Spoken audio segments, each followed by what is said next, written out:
बिस्मिल्लाहिर्रहमानिर्रहीम अस्सलाम वालेकुम द मशरिक स्पोर्ट्स प्रोग्राम सरा ज़ैम शाह फैसल ग्रानू कतुनको संग तास्ता मालूम दा चे वेस्ट इंडीज़ की दा वक्त T20 2023 वर्ल्ड कप दोम मरहला यानी द सुपर 8 मरहला रवाना दा पदागे सुपर 8 मरहला के परून चिकम मैच शवे दे द जनूबी अफ्रीकी और द इंग्लैंड यो सनसनीखेज मैच शवे दे और पदागे मैच के जनूबी अफ्रीकी इंग्लैंड ता प रंजुनु सरा शिकस्त वर्कड़े हो और दे सरा सरा द जनूबी अफ्रीकी द मैचुनो द हैट्रिक हम कड़े दे और दा तरदे दमा जनूबी अफ्रीका प वर्ल्ड कप के नाकाबिल शिकस्त था देने अलावा जमंग कम नो टॉपिक सीधी प सुपर 8 मरहले के वेस्ट इंडीज़ टीम अमरीका ता शिकस्त वर्कड़े दे आगे प 9 विकेटों बांधे दगा कामयाबी हासिल कड़ी दा बलख्वा जमंग टॉपिक चे PCB यो डेर घट लुई अकदाम करे दे और कम अनफिट क्रिकेटरान सीधी आगे कोर्टा दे लेगलो फैसला कड़ी दा देने अलावा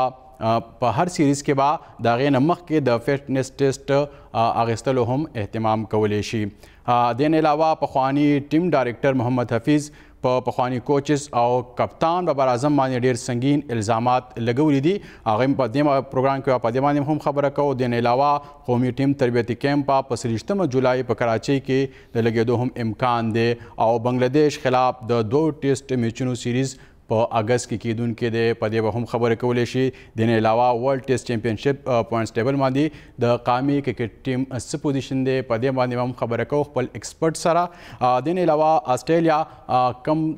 फास्ट बॉलर चे पेट के मंस पर T20 के हैट्रिक करे दे द दगी पर बॉलिंग हम पदे प्रोग्राम की खबर को देने अलावा T20 वर्ल्ड कप की तारीख के टोलना गट ओपनिंग पार्टनरशिप शवे दे अफगानिस्तान दोम नंबर दे पाए के T20 क्रिकेट के देने अलावा दर्जाबंदी हम जारी दा पाए के बाबर और द रिजवान कम पोजीशन दे पागे बांधे हम खबर कवलेशी पर टोलो टॉपिक्स पा खबर को मासरा स्टूडियो के मौजूद दे सीनियर सहाफ़ी और स्पोर्ट्स एक्सपर्ट जनाब इमरान यूसुफज़ई साहब इमरान साहब तौस्त हर के लिए वाई ढेर मनना शुक्रिया देने अलावा मुंगसरा बाप और टेलीफोन लाइन हम स एक्सपर्ट्स मौजूद अगी सर हम पदे हवाले सर खबर को इमरान साहब टोल अवल खुदा रतुए चे दे वक्त के सुपर 8 कम मरहला च रवाना दा कम कम टीमों खपल खपल मैचों गटली दी जमन कतुन को हवाले सर लगवा फ़िलहाल चिकम टीमों अखपल मैचों गट दी साउथ अफ्रीका अखपल मैच गटले दे इंग्लैंड यो मैच गट दे ऑस्ट्रेलिया यो मैच गटले दे और देने अलावा चे इंडिया यो मैच गटले दे उस चिकम पोजीशन दे इंडिया और बांग्लादेश इंटरेस्टिंग पोजीशन दा दे चे 77 माने द्रे आउट शवी दी द भारत आवा द इंडिया और दास अखकारी चढ़ता बांग्लादेश दे गिर कड़े दे और इंडिया ढेर ज़बरदस्त और पावरफुल टीम दे तगड़ा टीम दे और बांग्लादेश को दुमरा सा खैर कमज़ोर न दे हो मतलब इंडिया मुकाबले के डेफिनेटली कमज़ोर दे हो अगे ना बावजूद कमूंगा दा गुरु नन चिकम मैच दे द सुपर 8 दी के बांग्लादेश दे टास गटले दे द फील्डिंग फैसला करे दा इंडिया लाई बैटिंग वर करे दे हालांकि इंडिया बैटिंग लाइनअप इंतहाई ज़बरदस्त है आगे ने बावजूद आगे तो बैटिंग वर करे दे गोरी जी टॉस यो टीम गटी और आगा बल टीम ला द बैटिंग मौका वर कई या बैटिंग आगे ता वर की पखला बॉलिंग के आगे मतलब दावी चाही ता द अखपल बैटिंग बांधे दुमरा ज़बरदस्त कॉन्फिडेंस ही आगा अखपल मुखालिफ टीम दे दा कम स्कोर बांधे गेरोली शी ठीक शो जी नो टास गटले दे और फील्डिंग फैसला करे दे और सूरत हाल दा दे चे पहला विकेट गुरजेदले दे जनाब 39 रन बांधे रोहित शर्मा आउट शे दे 23 रन सही ठीक शो जी दोम विकेट गुरजेदले पर 71 बांधे रोहित दा विराट कोहली आउट शे दे आगा 37 रन जोड़ कड़ी दे और ड्रीम विकेट छे दे आगा पर 77 रन बांधे गुरजेदले दे और सूर्य कुमार यादव छे दे आगा 8 रन बांधे आउट शे दे 8.6 ओवर तरह से शिवी दी और 80 रन था स्कोर और से दो द्रे प्लेयर्स दी आउट दी दा इंतहाई ज़बरदस्त परफॉर्मेंस है जमा ख्याल के दा बांग्लादेश तरफ ना और बांग्लादेश यो डेर ज़बरदस्त और डेर यंगस्टर्स माने मुश्तमिल यो टीम दे जनूबी अफ्रीका सर चाहे वो मैच आगा जमा डेर ज़्यादा खुश हो आगे के आगे डेर ज़बरदस्त फाइट करे आगे तब वाहिद यो चांस मिला हो चागा पर तारीख के यो दा से तारीख मतलब यो दा से अहम रिकॉर्ड जानता आगा कड़े तरुसा T20 फॉर्मेट के साउथ अफ्रीका ना बांग्लादेश घटे लेने दे दी तरमेंजा 9 मैच शवी दी और 9 वाणा ची आगा साउथ अफ्रीका गटेला और मतलब 9 मैच हो चे के साउथ अफ्रीका डेर क्लोज यो चांस मिलाव शे आखिरी ओवर और आखिरी ओवर के 11 रन पकारू बांग्लादेश था गटेलो दा पारो और अल तरह से साउथ अफ्रीका चिकम स्पिनर दे कैशफ महाराज आगा बॉलिंग तरह हुआ आगा 11 रन डिफेंड को दे बाने खबर कहूँ साउथ अफ्रीका हवाले सर लाजमी खबर अजका कहूँ चागा दे टाइम के टॉपर रवान दे नाकाबिल शिकस्त टूर्नामेंट दो मैचों ने गटेली दी सुपर 8 के और देर मख के चिकम ग्रुप स्टेज वागे के सलोर वाणा मैच गटेली दी ठीक शू टोटल शपग मैच है गटेली दी तक मुंगवेली शू डबल हैट्रिक के कड़े दे दा फतुहात दा या उदा से और जमादा ख्याल है हमेशा चे साउथ अफ्रीका दा से टीम पाते शेवे कम टूर्नामेंट के कम मेगा इवेंट के दे शामिल ही का ना नो प्रोमिनेंट अखकारी ठीक शू जी बदकिस्मते दा अगे दा भी आखिर के चढ़ तक राशि का ना या सी फाइनल के पाते सी चढ़ फाइनल के पाते सी हो स्टार्ट अगे डेर ज़बरदस्त थी खुदे खबर सी टूर्नामेंट फिनिशिंग अगे ना डेर खने की नो उम्मीद दा दे उस चूँकि जमूंग टीम को बाहर शो नो डेर खलक दा हुई इंक्लूडिंग माई सेल्फ चे साउथ अफ्रीका देव गटी पहले जल दे ओदी गटी नो खदा नीले चरता वर्ल्ड कप गठले नो जक हर कोर्स हम दरमियान दी शो एग्जैक्टली और परफॉर्मेंस मतलब दा से देखना चे खलक की ख्वाखई अगी बैटिंग नन चिकम मैच होगा दा परुन साउथ अफ्रीका और सही इंग्लैंड 10 ज़बरदस्त मैच आगे की चीज़ दी कप्तान चे एडन मार्करम आगा चिकम कैच आगा से दे ओ हो दैट वाज आउटस्टैंडिंग नो लाजमी खबर दी डेढ़ ज़्यादा एफर्ट कई पर फील्ड बांधे और कता सो गोरे नो आगा जॉन्टी रोड से कम यो मतलब फील्डिंग यो डायमेंशन चेंज शे हो अगे दला सा अगम द साउथ अफ्रीके यो ज़बरदस्त फील्डर हो अगब ऑफ साइड तब उधरे दो मजाल बनो द बैट्समैन चलता ना वे बाल तेर करे मतलब आगे कोशिश बताओ चिचरता जॉन्टी रोड्स वालाड़ी अल तब शॉट न वही वाली आगे तब पता हर द टीम बैट्समैन चे आगे तब पता हो चार दल तने बाल नूजी उदा से ज़बरदस्त यो फील्डर हो ब्यादा से परफॉर्मेंस द साउथ अफ्रीके देजल शेवे दे चेशपग मैच गठेली दी और परुन चिकम मैच आट देर इंटरेस्टिंग मैच हो आखिरी दा ड्रीम दा से मैच थे शाह फैसल चे साउथ अफ्रीका आखिरी ओवर के गटी देर नमक के कमुंग लग शाह तलाड़ शू स्टार्टिंग था चिकम ग्रुप स्टेज आगे के 10 जून माने वो मैच है वो पाकिस्तान दे जनूबी अफ्रीका और बांग्लादेश आखिरी के आखिरी ओवर के बांग्लादेश था घटेलो दा पारा 11 रन पकारू नो कैशफ महाराज बॉलिंग तरह वो अगर 11 रन इसार को आगे ने पास द्वेम के नेपाल था 8 रन पकारो आखिरी ओवर के आगे इसार को बेगा चे ज़बरदस्त मैच हो इंग्लैंड था 14 रन पकारो नो आगे हम सार कड़ी दी रियाजुद्दीन से मुंगसरा मौजूद है सर खबर कहूँ सीनियर स्पोर्ट्स जर्नलिस्ट और एंकर पर्सन कमेंटेटर रेडियो और टीवी के जनाब रियाजुद्दीन साहब हमारे साथ मौजूद है। रियाज साहब मेरी आवाज़ आ रही है आपको? जी बिल्कुल आ रही है। अस्सलाम वालेकुम रियाज भाई, कैसे हैं आप? तभी ठीक है? वालेकुम अस्सलाम, अल्लाह का शुक्र। रियाज भाई ये मुझे बताएं कि साउथ अफ्रीका अभी तक की ज़बरदस्त टीम है और अब तक के हम जो परफॉर्मेंस देखते हैं तो अनबीटन रही है। 6 के 6 मैचेस उसने अभी तक जीते हैं, 4 उसने ग्रुप मैचेस में जीते हैं, 2 उसने सुपर 8 में जीत लिए हैं और ऐसा लग रहा है कि हमेशा की तरह मेगा इवेंट्स में साउथ अफ्रीका की टीम आगे बढ़ती जा रही है, लेकिन आखिर में आके कुछ न कुछ इनके साथ मसाइल होते हैं। रियाज भाई थोड़ा सा इस पर रोशनी डालिएगा। बिस्मिल्लाहिर्रहमानिर्रहीम, बहुत शुक्रिया इमरान साहब। देखिए हम तो गुज़िश्ता कई सालों से जनूबी अफ्रीकन टीम को देख रहे हैं और आपने भी निशानदेही की अपने इंट्रो में क्वेश्चन में कि ये जो टीम है मतलब एक्स्ट्रा ऑर्डनरी परफॉर्मेंस का मुजाहरा करती है मुख्तलिफ बड़ी टीमों के खिलाफ भी, लेकिन एन मौके पे आके या तो ये मतलब अनफॉर्चुनेटली उस परफॉर्मेंस का मुजाहरा नहीं कर पाते जो इन्हें करनी चाहिए, या फिर कुदरत की तरफ से ऐसा कुछ होता है कि बारिश आड़े आ जाती है और जो डक वर्थ रूल्स है उसके तहत ये सारे जो है बाहर हो जाते हैं। और आपने देखा होगा कि 2017 की जो चैंपियंस ट्रॉफी हुई थी इंग्लैंड में, इत्तेफाक से मैं भी वहां मौजूद था, तो उस वक्त भी इनके साथ यही हुआ था कि वो बारिश हो गई थी और जिसकी वजह से मतलब अच्छी खासा जीता हुआ मैच ये हार गए थे। और वैसे भी ये जो है चोकर के नाम से मशहूर हैं, अच्छी परफॉर्मेंस पेश करते हैं और एंड टाइम पे जो है खराब परफॉर्मेंस हो जाती है। और नो डाउट देखें इसमें तो ये जो ऑस्ट्रेलिया की टीम है इंडिया और साउथ अफ्रीका के साथ इसमें जो है अनबीटन रही है और उन्होंने एक्स्ट्राऑर्डिनरी परफॉर्मेंस का मुजाहरा किया। खासतौर से आप इंग्लैंड के खिलाफ देखें कि इनके बैटर्स ने शुरू के जो मतलब 6 ओवर थे जो पावर प्ले था उसमें उन्होंने जो है एक्स्ट्रा ऑर्डिनरी परफॉर्मेंस दी। और आप ये देखेंगे मोइन जो अपना पहला ओवर करा रहे थे और उनकी मतलब मोइन अली की 5वीं गेंद पर मतलब चौका लगा और उसके बाद उसी गेंद मतलब अगली गेंद पर छक्का लगाया। यानी शुरू के ही ओवर्स में उन्होंने सामने वाले अपोनेंट बॉलर जो थे उनके ऊपर जो है अपना एक हवा जो है तारी कर दिया और उनको जो है लट डाउन कर दिया। तो हालांकि आप ये देखें कि इंग्लैंड की टीम भी बहुत अच्छा खेली और उन्होंने भी मतलब जो उनके डी कुक ने तो खैर यहाँ से रन बनाए 50 रन बनाए 22 गेंदों पे, लेकिन इंग्लैंड की जानिब से भी जो उनके एक बैट्समैन थे खासतौर से ब्रूक थे उन्होंने 53 रन बनाए थे और मार्किन ने के हाथों को कैच आउट दिए थे। लेकिन मैं समझता हूं कि नो डाउट इन्होंने जो है एक्स्ट्राऑर्डिनरी परफॉर्मेंस का मुजाहरा किया और अब जो अगले मैचेस हैं जब वो इतनी अच्छी परफॉर्मेंस दे चुके हैं तो मैं ये समझता हूं कि उनको जो है फाइनल तक पहुंचना चाहिए। और ये वाहिद टीम है जो अभी तक वर्ल्ड कप नहीं जीती और मैं समझता हूं कि इनको वर्ल्ड कप जीतना चाहिए। और मेरे ख्याल से पाकिस्तान के जो शायकीन क्रिकेट हैं उनकी भी हमदर्दियां इनके साथ हैं। मेरे साथी एंकर शाह फैसल आपसे कुछ सवाल करना चाह रहे हैं। शाह फैसल रियाज साहब ज़रा ये भी बताइए कि आखिरी 3 में जनूबी अफ्रीका के देख लिया तो उसमें उसने उसके कप्तान ने 3 मुख्तलिफ बॉलर्स ट्राई किए और उन्होंने बेहतरीन परफॉर्मेंस दी और तीनों बॉलरों ने जो रन्स थे उसको डिफेंड किया। आप उस बॉलर्स के कारकर्दगी को किस नज़र से देखते हैं और दूसरे कप्तान के फैसले को किस नज़र से देखते हैं कि तीनों दफ़ा 3 बॉलर्स मुख्तलिफ बॉलर्स ट्राई किए?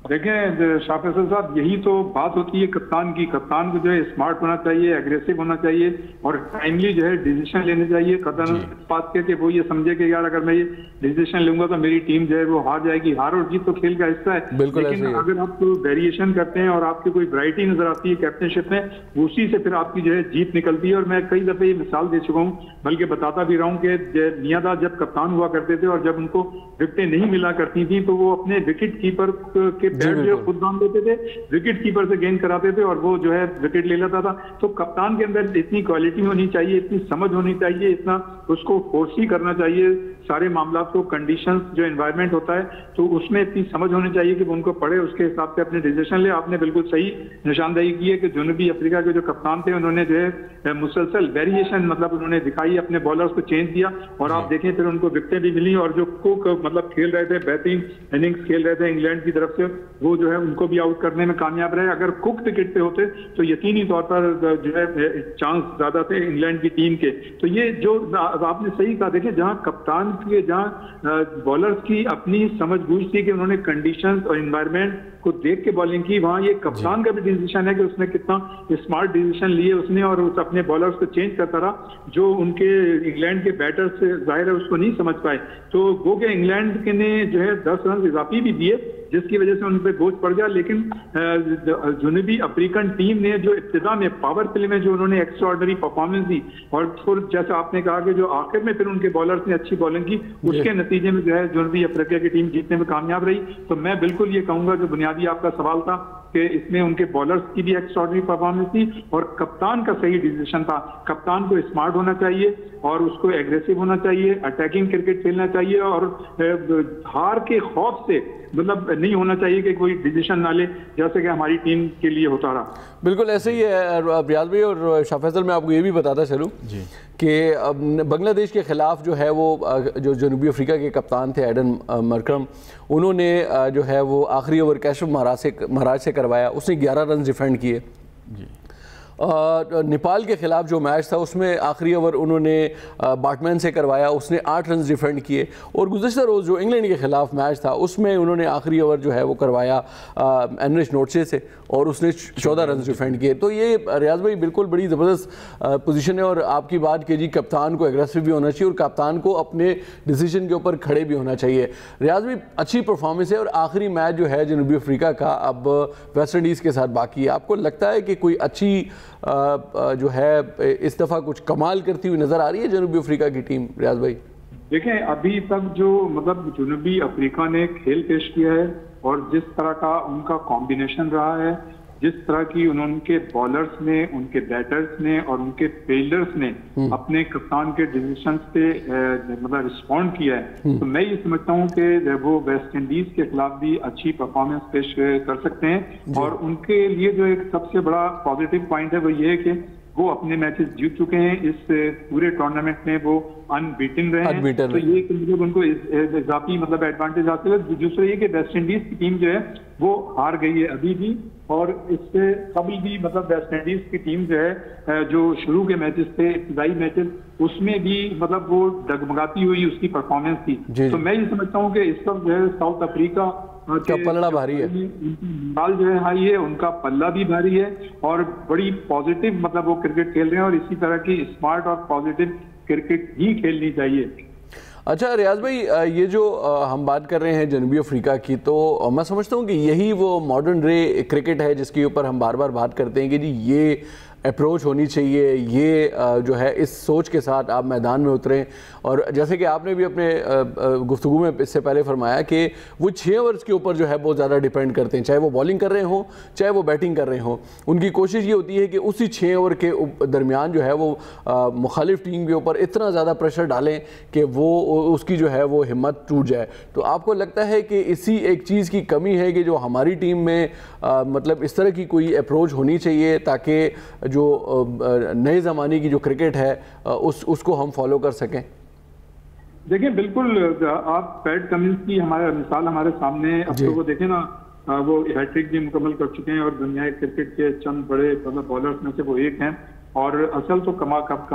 कप्तान का ही होता है। आप ये देखेंगे ऑस्ट्रेलिया जो इस मामले में बड़ा जरखेज है कि उन्होंने मिचेल मार्श को बिल्कुल बोल्ड उन्होंने डिसीजन लिया, और मिचेल मार्श जो है वो भी ऑस्ट्रेलिया के कप्तान है, और इस पूरे टूर्नामेंट में उनकी भी परफॉर्मेंस, उनके डिसीजन जो हैं बड़े स्मार्ट रहे। तो कप्तान का जो है देखें, खेल T20 एक ऐसा फॉर्मेट है जिसमें वेरिएशन जो है होती रहती है, बहुत जल्द मतलब ये सिचुएशन चेंज होती है। तो यही कप्तान को मतलब एक मार्जिन ऑफ प्रोविजन लेके चलना होता है, यही फोर्स करना होता है कि हमें किस वक्त से क्या डिसीजन लेना चाहिए। और जो कप्तान सही वक्त पे सही डिसीजन नहीं लेता तो वो जो है फिर जाहिर है उसको मुश्किलात का शिकार होता है। जैसा कि हमारी टीम के जैसे कप्तान बाबर आजम है, नो डाउट एज ए मतलब इंडिविजुअल कैपेसिटी में उनकी परफॉर्मेंस हमेशा से एक्स्ट्रा ऑर्डिनरी रही है, और अभी जो करंट रैंकिंग आई है तो उनकी वर्ल्ड रैंकिंग में उनकी पोजीशन उसी तरह से बरकरार है। इंडिया के लिए भी उनके साथ हैं कि वो अच्छी परफॉर्मेंस दें, ताकि उनकी रैंकिंग होगी तो पाकिस्तान का नाम भी साथ आएगा। लेकिन बहैसियत कप्तान वो हमें कहीं पर नजर नहीं आए, और जो कप्तान की हैसियत से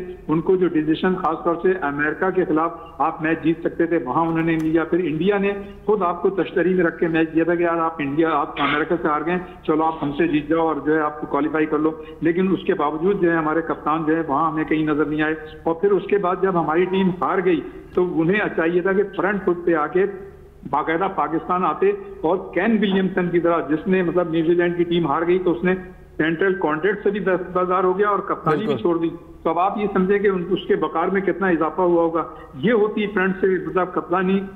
और इखलाकी जरूरत का मुजाहरा करना चाहिए था बाबर आजम को, जो वो नहीं कर सके। और ये अच्छा मौका था कि वो अपनी थोड़ी इज्जत जो साख उनकी वर्ल्ड कप के दौरान खराब हुई थी उसको वो बहाल कर लेते, लेकिन ये कि उन्होंने इस मौके को जाया कर दिया। तो आपका जो बुनियादी सवाल है बिल्कुल सही है कि कप्तान का जो मतलब हैसियत होती है फील्ड के अंदर, वो जाहिर है वो चूंकि कप्तान बनाया जाता है तो जो कप्तान बनाते हैं वो उससे फिर ये तवक्को नहीं रखते हैं कि वो कप्तान की तरह बिहेव करेगा, एक्स्ट्रा ऑर्डिनरी मतलब ये कि समझ और बूझ का मुजाहरा करेगा, अपना जहन इस्तेमाल करेगा। अगर एक आम मतलब प्लेयर को कप्तान बना दिया जाए तो वो इसी तरह का मतलब रिजल्ट होता है जो हमारी टीम को हासिल हुआ है कि हमारी टीम 2 अच्छे मैचेस जीते हुए हार गई। तो जो आपने बात की है कि यकीनन जिसने भी ये कप्तान है, खासतौर से आप साउथ अफ्रीका को देखें, इंग्लैंड के कप्तान को देखें, ऑस्ट्रेलिया और इंडिया के कप्तानों को देखें, तो इनकी कप्तानी जो है आपको नजर आ रही है कि वाकई ये जो है फ्रंट पे जाके लड़ रहे हैं। तो कप्तान की जो है बड़ी एक हैसियत होती है और उसका एक मकाम होता है जो उसको मतलब उसी तरह से वो ग्राउंड के अंदर रिफ्लेक्शन उसका नजर आना चाहिए। रियाज भाई एक आखिरी सवाल ये मुझे बताइएगा कि बिल्कुल आपकी बात 100% दुरुस्त है, और जाहिर सी बात है कि जब आप एक खिलाड़ी के ऊपर कप्तानी का बोझ डालते हैं तो वो उसके अक्सर जो है वो प्लेयर जो है ये बोझ बर्दाश्त नहीं कर सकते। हम देखते हैं, अगर आपने जैसे ऑस्ट्रेलिया की मिसाल दी, पैट कमिंस कप्तान थे, आज वो कप्तान नहीं है लेकिन उसके बावजूद उनकी परफॉर्मेंस में कोई फ़र्क नहीं पड़ा, वो आज भी विकेटें ले रहे हैं, वो आज भी ज़बरदस्त परफॉर्म कर रहे हैं। मेरा सवाल बुनियादी ये है कि क्या अगर बाबर आजम से कप्तानी ली जाती है तो बहैसियत बेटर उनकी परफॉर्मेंस मुस्तकिल मिजाजी से जारी रहेगी और क्या अच्छी हो जाएगी उसकी बैटिंग? राज भाई देखिए इमरान भाई जो मतलब हालात अब हो गए हैं, तो मैं तो ये समझता हूँ कि उनको जो है खुद कप्तानी नहीं लेनी चाहिए। अभी आपने बड़ी अच्छी बात की कि पैट कमिंस को कप्तान बना दिया, लेकिन उसकी कप्तानी पे कोई फर्क नहीं आया और उसकी कारकर्दगी भी फर्क नहीं आ रहा, और एक मतलब कप्तान चेंज करने के बावजूद उनकी टीम में ये फर्क नहीं आया कि वहां पे कोई ग्रुप नहीं बने, 2 खिलाड़ी इधर नहीं गए, 3 खिलाड़ी उधर नहीं गए, एक दूसरे से बात नहीं कर रहे हैं। उनमें ऐसा नहीं रहा, बल्कि वो खिलाड़ी जो है ऑस्ट्रेलिया में जेल रहे, कप्तान चेंज हो गया। लेकिन हमारे यहाँ मसला ये है कि कप्तान चेंज होता है तो ग्रुप बन जाते हैं, और जब ग्रुप बनते हैं तो जब आप बिखर जाते हैं तो वो कहते हैं ना कि इत्तेहाद में बरकत है, और जाहिर है मतलब जब आदमी बिखरा हुआ रहता है तो उसमें तो फिर आप कोई परफॉर्मेंस नहीं दे सकते। तो मैं ये समझता हूँ कि बुनियादी तौर पे तो लोग कहते हैं, वैसे क्रिकेट के मेरे मतलब साबिक टेस्ट क्रिकेटर से बात हुई है, कुछ का ख्याल है कि जी कप्तानी रहनी चाहिए, 4-4 साल कप्तानी देनी चाहिए। मैं ये समझता हूँ, जाती ये मेरी राय है कि कप्तान जो है ना वो तो 8-10 मैचेस में नजर आ जाता है। इतनी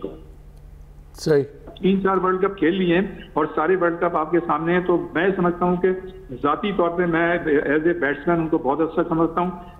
अपने बाबर आजम को मेरी दुआएं उनके साथ हैं कि वो इसी तरह से रिकॉर्ड बनाते रहे, लेकिन कप्तान की हैसियत से मैं ये समझता हूं कि उनमें कतई जो उन्होंने परफॉर्मेंस दी जो दुनिया के सामने, उसमें ऐसा कोई स्पार्क नजर नहीं आया जो एक कप्तानी में होना चाहिए। तो मैं ये समझता हूँ कि पाकिस्तान क्रिकेट बोर्ड को सोच समझ के फैसला लेना चाहिए। और देखें, इसमें सारी जिम्मेदारी बाबर आजम की भी नहीं है कप्तानी के सिलसिले में। हमारे मुल्क का कुछ माहौल ऐसा है कि यहाँ पे सियासी बुनियादों पर भर्ती होती है, चेयरमैन आते हैं, हुकूमत जाती है और नई हुकूमत आती है तो वो चेयरमैन बना लेती है। तो जिस मुल्क के क्रिकेट बोर्ड में एक साल में 3-3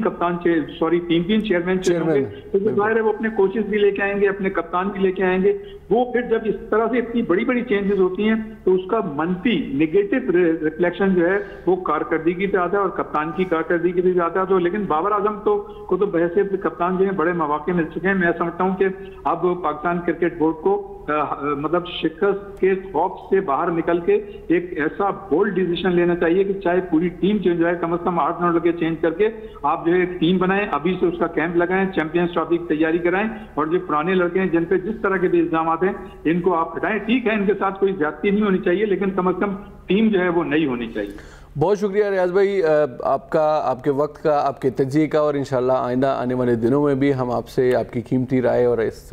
तज्जिया लेते रहेंगे। आपका बहुत बहुत शुक्रिया, आपने वक्त दिया। ज़बरदस्त खबरें दाव को शाह फैसल चे पकार दादे चे संग चे केन विलियमसन आगा मिसाल वर कुछ न्यूजीलैंड कप्तान आगे परफॉर्मेंस खना होना आगा ना सिर्फ कप्तानी प्रे खुद आगा इवन अकबल सेंट्रल कॉन्ट्रैक्ट ना हम दस बर्दाश्त होना दा यो दा से ज़बरदस्त मिसाल ले जो हर जगह नहीं मिला भी को पकार दादे जो उस कप और ज़माना ख्याल ले संग चे रियासे बमुए चे सुमरा ज़बरदस्त दा बेटर दे बाबर आजम का दा कप्तानी बोझ दे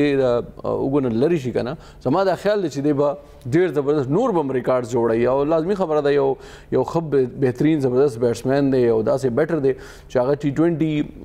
के मतलब नंबर 1 दे मतलब दा दे चागे बैटिंग स्टाइल चे जेर ज़बरदस्त दे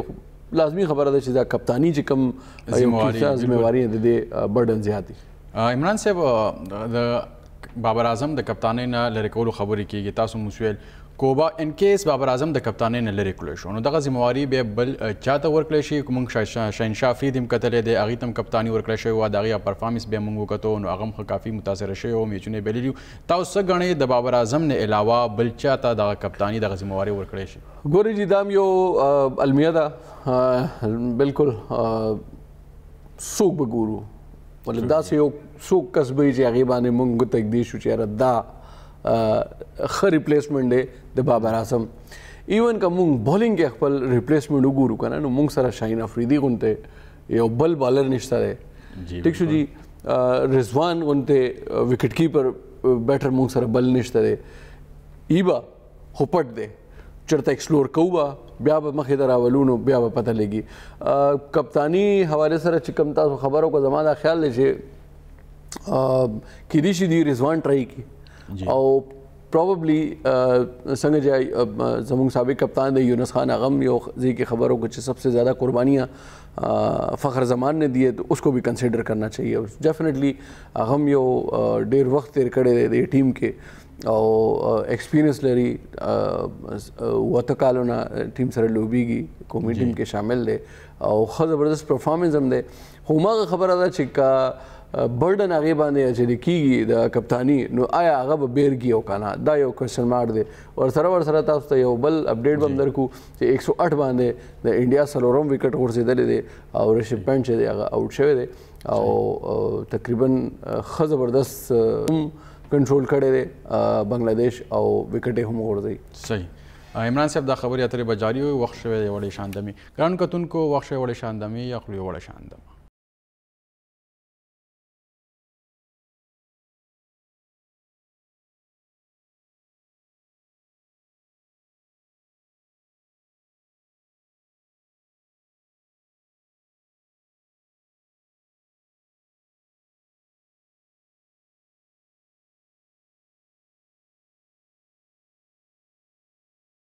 ګرانو کتونکو پروګرام کې هر کله د ټي 20 ورلد کپ 2023 دویمه مرحله یعنی د سوپر 8 مرحله د وخت په ویسټ انډیز کې روانه ده په دې حواله سره زموږ دغه خبرونه ده دا وخت موږ سره په ټلیفون لاین باندې سینیئر صحافي او سپورتس ایکسپرت ته جناب ارشد یوسفزئی هغه هم موجود دی دا غي رائے وبملو ارشد صاحب تاسو ته پروګرام کې هر کله وایو ډیره مننه کوم شافیصل صاحب ارشد صاحب دا راته وایي چې پی سی بي یو ډېر لوی اقدام اغوستو فیصله کړې ده او هغې دا ویلي چې کم انفټ کرکټران دي هغې به کور ته لیږلی شي او د هر سیریز نه مخکې به فټنس ټیسټ اخیستلی کیږي دا راته وایي چې دا فټنس ټیسټ مخکې ولې نه اخیستلی کېدو او دغه فیصله ولې دومره لیټ وکړی شوه ارشد بھائی ارشد بھائی ستاسو دې خبره سٹارټ کولو نه مخکې او دې کې به یو شی ایډ کما ټیم ډایرکټر چې کوم سابق و زمونږ د محمد حفیظ هغه الزام عاید کړی دی هغه وایي چې میکی آرثر او دا ګرانټ بریډن او دین علاوه بابر اعظم درې واڼو چې دی دا فټنس والے چې کوم ایشو دا د دې مسله ختم کړي و د دې په وینا باندې دا شی شو چې بس دا فټنس پرې دی او چې کوم پلیئر څنګه طریقې سره لوبه کوي هغه پرې دی او دا فیصله شو 2022 کې مطلب هغه دا ویلي چې 2023 ورلد کپ پورې دی دا فټنس والا کیسه دی تاسو پرې دی او بس سم دا پلیئرز دی هغه چې کوم طریقې سره لوبه کول غواړي هغه دی نو دا څومره ضروری دی ارشد بھائی فټنس خو یو مطلب کی فیکٹر دی یو پلیئر لپاره جی عمران صاحب اول خو راځو تاسو ته خبر نه مزه شروع کوم څنګه چې تاسو وایي چې سابق چې کوم ډایرکټر محمد حفیظ یو ډېر ښه کلاړی په خپل او ډېر فټ کلاړی په خپل بالکل هغه دا الزام لګول دی بالکل هم دا هغه دا الزام لګوي چې د پاکستان د غدرې چې کوم اهم کسانو کپتان او کوچ او منیجر دوی په دا خبره کوله یا چې کوم د فیلډینګ یا فټنس مشرانو چې فټنس یو طرف ته شي خو دا لوبه دی په هغه کلیډر باندې او شي کم چې ښه پرفارمنس ورکول ولري نو یو خو سوال دا چې محمد حفیظ 2 کال بعد ولې دا خبره کوي 2 کال د کم ځای کې و دی ولې دا خبره نه کوله مهمه خبره دغه ده اول پر دا غل پښتنو په شي چې په کار د 2 کال مخکې دا سوال وشت کړی وي بیا زرادم د شاه فیصل صاحب د سوال ته چې ولې دا نه کېدل نو دا خو د پی سی بي د هغه عہدیدارانو پښتنه په کار دا څوک چې ذمہوار دي د فټنس کرکټ یا هر یو لوبه چې کومه دا څوک چې میدان ته کوزيږي نو پای کې ټول نه مهمه خبره فټنس ده یو کلاړی آوټ اف فارم وی هم داغه د چلیدلو چانس وي خو د کلاړی مسل پول شوی داغه پرک کې مسله وي داغه لاس یا خو وي یا داغه بل څه مسله وي هغه ته میدان ته کوزوي نو دا خو دا څه وکړي چې بس مړ دی ولې غلو او هغه ته چې شابه ودرېږي او مال سکور وکړي یا مال بالینګ وکړي دا د نه کولو کار دی او په کار چې په دې باندې صحیح تحقیقات وشي د پی سی بي د عہدیدارانو پښتنه وشي چې ولې دا څه کېدل او دوی ولې په دې باندې خاموش او که هر څوک هم وي خو عمران صاحب د بده مرغه موږ صرف هڅه کوي شو موږ تمه کوي شو چې دا څه به وشي یا څه معلومات پراشي او بیا هم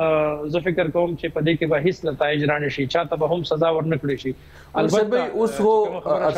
خو دا فیصله وشو چې مطلب فټنس ټیسټ به د هر سیریز نه مخکې دا کنډکټ کول د دې فیصله کړی دا او دا سٹارټ کیږي دا بنگلاديش کوم ټیسټ سیریز را روان دی اگست کې نو جولائی کې 24 جولائی نه به کیمپ لګي تربیتی کیمپ امکان دی چې کراچي کې دا لګي نو دا یو فیصله خو خدا چې مطلب فټنس ټیسټ انعقاد کول هر سیریز نه مخکې چې کم پلیئرز دي هغه په فټنس معیار باندې پوره نه راځي نو هغه به ټیم کې به نه سلیکټ کیږي. بالکل عمران صاحب همدغه خبره راتلم چې اوس هغه وایي کنه چې ډیر آیت درست آیت وسوم ټیک ته چې د ورلد کپ نه مون بهر شو د غټو ټورنمنټونو مون بهر شو خو که وسوم دا فیصله وشي په دې باندې عمل وشي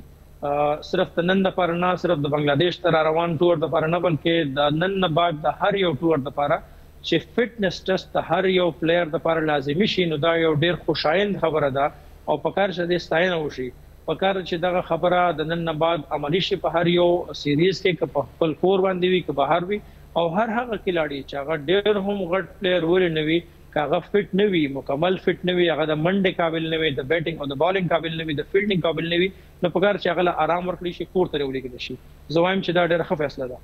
صحیح او دا اوس چې کوم پوزیشن دی مطلب اگست کې به موږ 2 ټیسټ هوسټ کوو بنگلاديش خلاف او امید مطلب دا امکان دا دی ولی چې لاهور کراچي او پنډه چې کوم سټیډیمز دی هغه خو رینوویشن کې بیزی دي ول د کار مار روان دي دا چیمبرز ټرافي والے سره نو امکان دا دی چې ملتان ته دا میچونه ورکړي شي اگست والا چې کوم دی نو ملتان پچ هم خره او دا ټیسټ چیمپionship حصہ به ورلد ټیسټ چیمپionship حصہ به دا دوه ټیسټونه پاکستان او بنگلاديش ترمنځ چې کم کیږي. دینه علاوه شاه فیصل ارشد بھائی تاسو دوه ته بلګ انفارم کما چې دا ورلد ټیسټ چیمپionship 2023 نه والا تر 2025 پورې دا د 2 کالو کې څومره ټیسټ څومره ټیمونه چې دی هغه ټیسټ میچز کوي هغه یو ریکارډ جوړیږي او هغه ریکارډ بنیاد باندې هغه پوینټس ټیبل جوړیږي او پوینټس ټیبل باندې د ټایم کې انډیا چې دی هغه پهل نمبر باندې او دین علاوه هغه 9 کې شپږ ټیسټ میچز ارشد بھائی ګټلې دي. آسټریلیا چې دی هغه دویم نمبر باندې دی نیوزیلینډ دریم نمبر باندې دی سریلنکا چې دی هغه څلورم نمبر باندې دی پنځم نمبر باندې پاکستان دی شپږم نمبر باندې ویسټ انډیز دی اووم نمبر باندې جنوبي افریقا دا او بنگلاديش چې دی هغه اتم نمبر باندې دی او انګلند چې دی هغه نهم اخري نمبر باندې دی. دین علاوه چې کم نو ټیمونه زیمبابوے افغانستان نو دا فلحال د ټیسټ هغه ورلد ټیسټ چیمپionship کې نه راځي. پاکستان چې کم ټیسټ 15 کړي دي هغه کې 3 بیللې دي آسټریلیا نه او 2 ګټلې دي سریلنکا نه. نو ارشد بھائی دا ټیسټ حواله سره خبرو کو چې لازمی خبره ده مونږ T20 کو هغه چرته سره ټیسټ سټایل کې کو او ون ډے چې کو هغه T20 سټایل کې کو او چې کله ټیسټ کوو نو هغه کې بیا شاټونه واټونه نو اکثر داسې کېږي دا فارمیټ موږ نه هېر شي که څه وجه وي. عمران صاحب ډېره مننه د معلومات لیکلو لپاره. دغه یو مهمه خبره دا هم ده چې د کوم ټیم سره تاسو لوب روانه وي سریلنکا په 9 نمبر ده پاکستان او بنگلاديش په 9 نمبر ده او پاکستان په 5 نمبر دی. نو که پاکستان د سریلنکا نه د بنگلاديش نه دوه میچونه هم غټي بیا هم د 2 پوینټس به کم وي په نسبت د هغه ټیم نه چې کوم د پاکستان نو اوچت وي استرالیا شو یا هند شو. نو یو خدای د چې هوم سیریز دی په دې هم یا پوینټس کمیږي یا سیوا کیږي خو بیا هم بنگلاديش آسان نه دی غستل اگر چې هغه په ورلد کپ کې لګي دونه خنه دی روان خو د پاکستان پیچونه د بنگلاديش پیچونه تقریبا یو شان دي سلو پیچونه دي نو دا غوي د انوایرنمنت هم تقریبا یو شان دی تقریبا یو شانته دي. اوس په دې کې به مهم کار دا وی چې پاکستان خپل سپینر دراوړي دوستان نه عمران صاحب خبره وسپینی کو سپینران مطلب ابرار شو یا یاسر شاه اوس موجود دي نور سپینران شته پکار چې هغه خلک راشي هغه ته دلته چانس ورکړي شي. شاداب خان ډېر ښه پلیئر وي خو دا پرفارمنس ته چې موږ ورن پکار چې دراتلونکو 2 کال د فارغه په ټیم کې ځای جوړ نشي یو خو دغه پوینټ دی. دویم دا چې د فارمیټ تاسو خبرو کړه نو یا خو زموږ په مایند سیټ کې څه فرق دی زموږ لوبغاړي نه پوهیږي چې دوی په کم میچ کې روان دي په کم فارمیټ کې روان دي یا دوی پروا نه کوي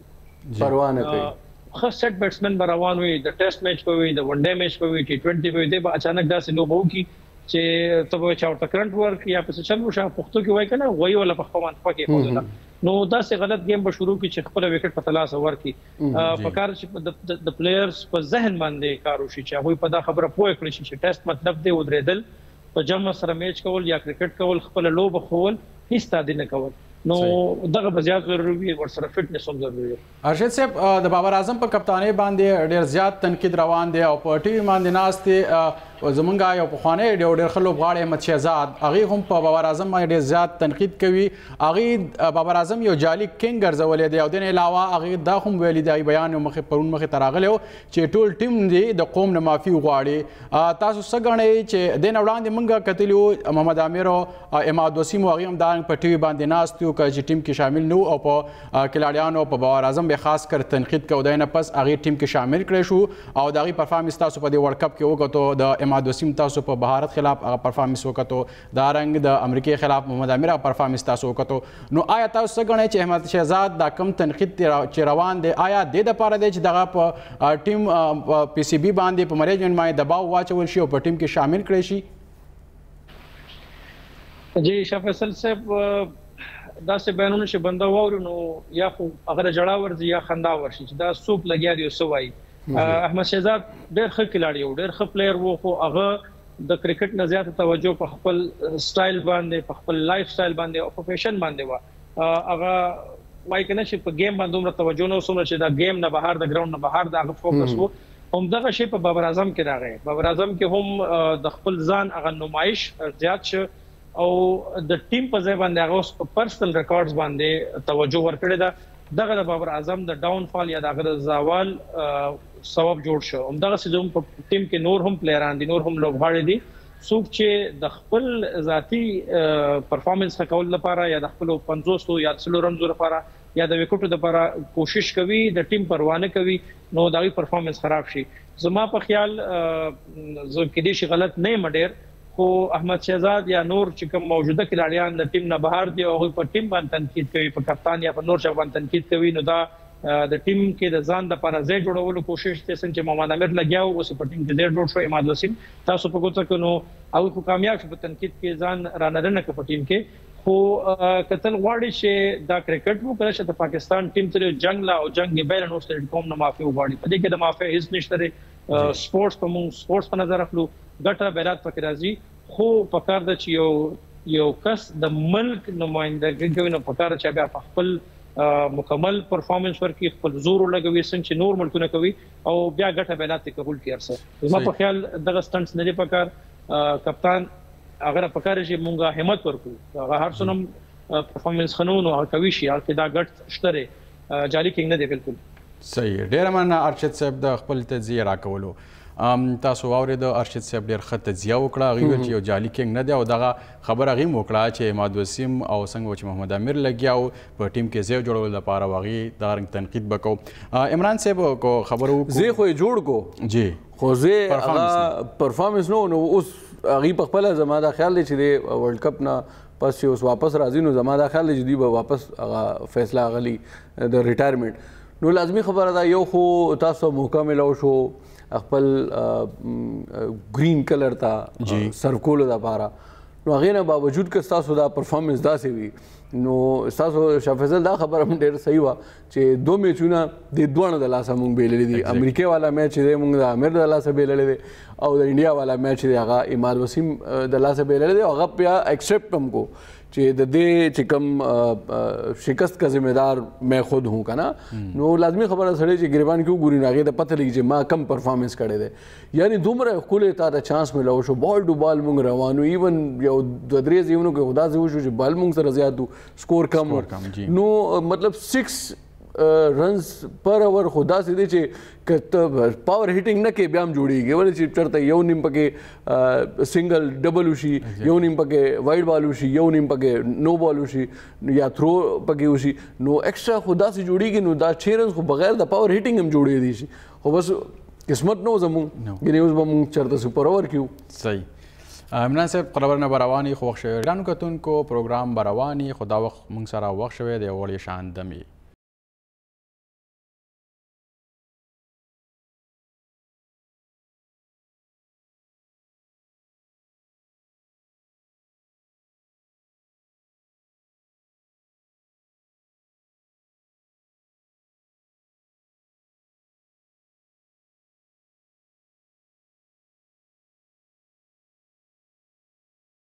ګرانو کتونکو پروګرام کې یو ځل بیا هرکلی T20 ورلډ کپ روان دی. د سوپر 8 مرحله دا وخت روانه ده په ویسټ انډیز کې او د دغې ورلډ کپ حوالې سره زموږ دا سپیشل دغه خبرونه چې دا هم روانه ده. ما سره په سټوډیو کې موجود کرکټ ایکسپرټ اینڈ سینیئر صحافي عمران یوسفزئی صاحب موجود دی. هغې ښکلې تجزیه کوي.